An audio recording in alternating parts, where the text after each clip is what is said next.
and I'm just speaking on a long overdue student concern. So, out of respect of my daughter, I have kept quiet about this for a very long time of a situation that had happened to her. But given the situation with Mr. Pappas, I think we owe it to him to make some things known. So there was a situation February of 2021 when my daughter at the time, she was in ninth grade, a victim of a male teacher being inappropriate with her. If I may add, there are several complaints of other students over the past 14 years regarding the same teacher. She reported the incident to her guidance counselor, Monica, that she had at the time, and Mr. Pappas. They immediately took action and reported this to Rita. At the time, she was the superintendent. And Todd Klein was the prior superintendent. Long story short, no consequences ever became of the incident from the school district or the 10 plus other students who, to my knowledge, have apparently reported the same male teacher over the past 14 years. I reported the incident also to two outside agencies since apparently the superintendents could have cared less. To my knowledge, the investigation started when the investigation started, which was about a year later after the incident. To my knowledge, at the time that teacher resigned and the superintendent at the time apparently retired. Also, to my knowledge, the current superintendent was being investigated as well in that process, which Mr. Pappas had to participate in helping her with the investigation. To my knowledge, the investigations are still ongoing with those outside sources. And out of respect for my daughter, I'm not going to go into the detail of all the trauma that it caused her for years.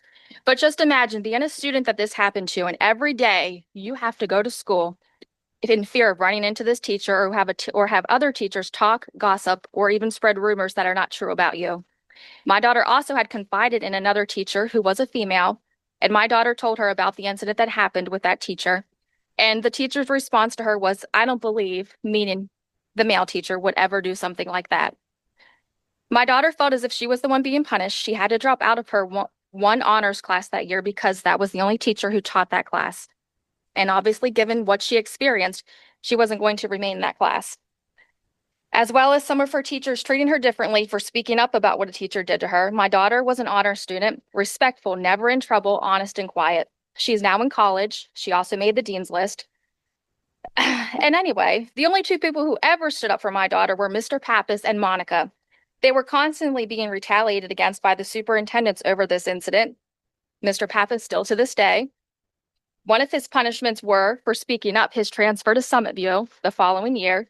And Monica, the guidance counselor, her punishment was that she was not going to be allowed to return the following year or apparently ever be able to work in the school district again. Perfect example of how doing the right thing and speaking up for the student results in being retaliated against by the superintendents. If you speak out and it has something to do with someone that they are friends with, you're the one who did wrong and you become the target. I can't tell you the number of times Mr. Pappas had reached out to me, still to this day, to check to see how my daughter and family are doing, apologizing for what happened over and over again and how the situation was handled by administration, wishing that he could have done more. I can never express how grateful I am that he and Monica took the situation so seriously, even if it meant costing them their jobs. I have a granddaughter who's 3.5 years old, who is my oldest daughter's child, not the daughter that this incident happened to. And by the time she has to go to school here, I hope that the school district gets rid of all the people who have no morals, compassion to do right by the students and put themselves first and put the children first and not their ego. With all that being said, I hope that the school board will think for themselves and not let some power-hungry, egotistic, selfless person manipulate you or threaten you when it comes to deciding to reinstate Mr. Pappas. You all have a chance to do the right thing, so make it count if you care anything about the students in this district. I hope you will do the right thing and also remember the type of person you allow to run this school district. At the end of the day, you, the school board, are in control of who the superintendents are of this district. And to the superintendent in charge of the well-being of students in this district, not only that, but as a woman, a mother of a daughter, and even a grandmother of granddaughters, you disgust me of the things you've allowed. Of all people, you should have done better by these female students.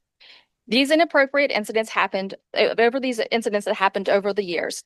This is another perfect example of depending who you are depends on what you can get away with over and over again with no accountability. Messing with any kid should be always off limits, no exceptions, zero tolerance. That's all I have to say.